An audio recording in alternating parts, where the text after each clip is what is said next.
spot. Compound words are another problem. Sometimes it may be that two words need to be joined at. And y'all see what the difference is right there? She wasn't outstanding. She wasn't good in the field. Outstanding. She was outstanding in the field. You see how it changes that sentence? Slick? So now it needs to be outstanding, not outstanding. If they were separate, would it give you the option to put them together? Yeah, probably. Maybe. It might. It may not, but it may. Because, it may know that outstanding is, But if you were to hit Shift R on this particular word, see, it would toggle it. no. She was standing out. Oh, that's right, because it's one eye. No, because it's gonna put them, now if you have your cursor here and you put Shift R, now it's gonna put in outstanding. Okay, but if it was two separate words, it would do, even though it didn't offer the option in the auto magic. So say you fix it to she was outstanding in the field, right? The only way that you would use Shift R right there is it was standing out in the field and you needed outstanding in the field. That's what it's gonna do. You understand what I'm saying? So if it was, she was standing out in the field, and it was supposed to be, she was out standing in the field, then you would do Shift R. That's what I was wondering. The Shift R, but it's not, if it's one word right here, all it's gonna do is shift it around. So now it's gonna be in outstanding the field. So that's what Shift R does, is it doesn't matter how long this word is, all it's gonna do is toggle it with the next word. So be careful with that Shift R, okay?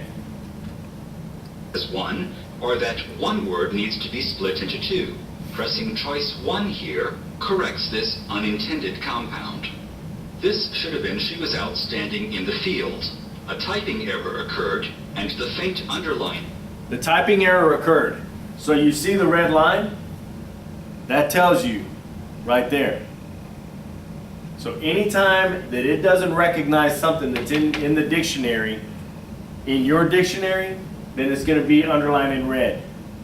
This is going to be proper names that aren't in your dictionary, stuff like that. So it's going to come out with a red line.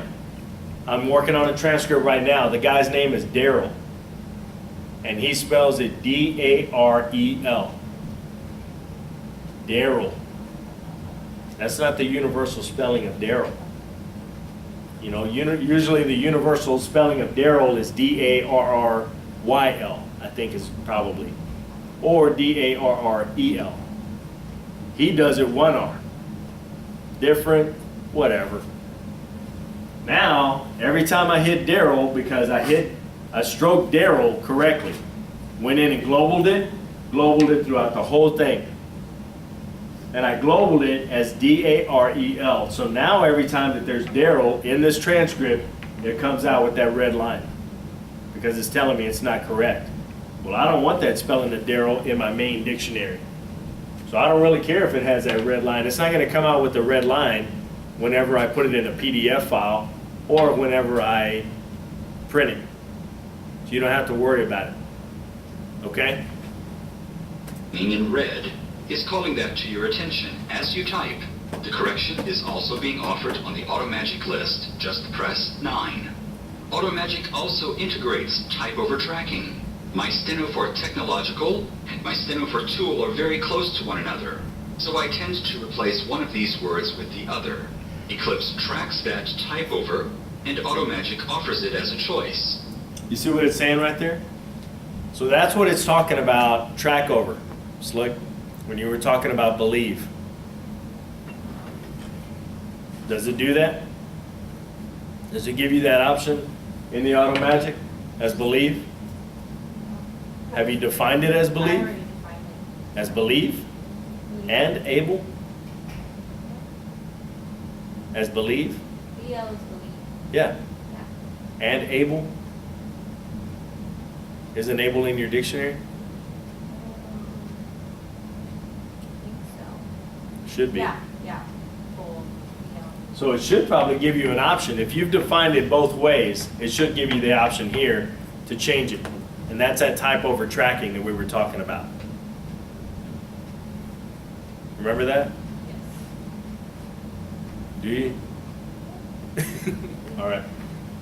And that's what they're doing right now. And he wasn't working on a technological, okay? So he just meant tool. No big deal.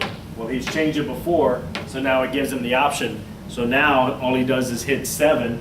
He doesn't have to go in there and type in and do TOOL. He just hits number 7 and it changes it out. If I press 7, that makes the correction. And here again, Automagic is watching for punctuation that might need to be inserted. One last correction here. Let's assume that this is not misspelled, but the reporter didn't have an alphabet that included hyphens. Pressing 3 would stitch with hyphens. Pressing 4 would actually... And you know what the really cool thing is? Is that let's say they went in there and they say, let's spell that town's name again. And all you got was LA. Just for argument's sake. You drop the rest of it. But you come in here and you do N and you do all caps and then FAYETE,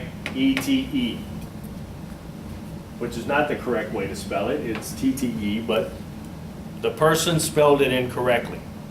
So you have to put it the way that they spelled it, okay? So let's say that you had to write in these other letters right here. FAYETE. Get to the end, you put the E, hit enter to go back into HyperKeys. It's already done that for you. It's already stitched it for you. It's pretty neat. It already does it like, it's in all caps. Do you want to stitch it? Do you want to put it together? Did you type it wrong? Do you want to put it in all caps? What do you want to do? It'll even do that with dates. Like say you left one of the numbers out and he said, you know what, our next hearing is going to be 5/14/15. And for some reason or another, I didn't type 14. I just have 5/15. Well, now right here, it's going to give me that option of 5/15. Or did you mean 5:15 time? Or did you mean 515? Well, no, I meant 5/14. So I go in there and insert 14, leave the 15. Now it's going to give me that option over here. Once I go back into HyperKeys, it's going to give me the option of 5/14/15 now. Even if I didn't write it in my notes, but I put it in there anyway. Y'all see what I'm saying? Does that make any sense? Pretty cool. Correct the spelling. If I just go back, pressing 3 would now stitch this spelling. These are just some of the ways that Automagic takes advantage of the spelling checker and type over tracking features built into Eclipse.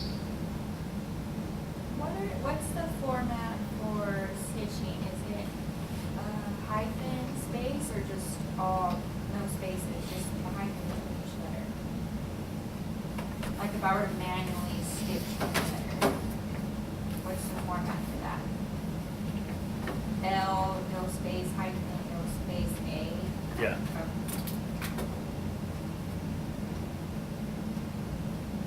But you remember what we did last week? Oh, that was my next question. Can I mark it all? Yeah.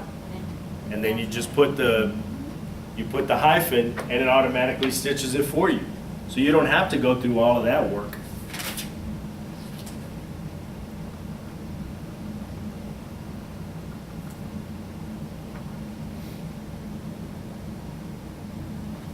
Any questions about what we just covered? Nothing?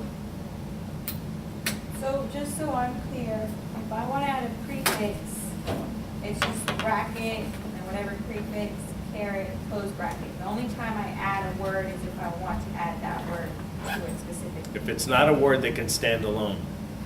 Okay. And usually the root word 90% of the time can stand on its own. Okay. probably higher than that, 95, 97% of the time can stand alone. Okay? Any questions about prefixes and suffixes that we covered? Guys, use that W. All right? Use that. It's good. Okay? We'll see y'all next week.